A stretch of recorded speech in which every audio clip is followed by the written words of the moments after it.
বন্ধুরা আমরা এখন বেরিয়ে পড়েছি। দাদাকে ফোন করছিলাম, ঠিক আছে, দাদা ফোনটা ধরছিল না। তো এখন আসছে, দেখো এখন কতটা ভোর হয়ে গেছে।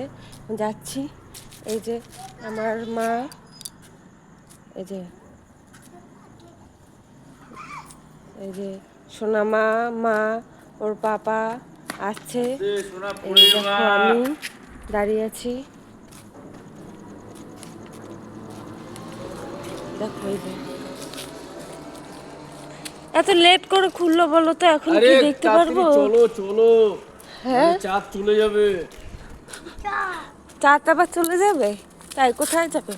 দেখো শোনা, বাবা কি উল্টো পাল্টা কথা বলছে।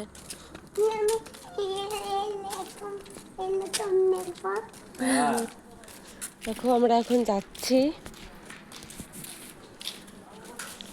চলো ওখানে গিয়ে তোমাদের দেখাবো।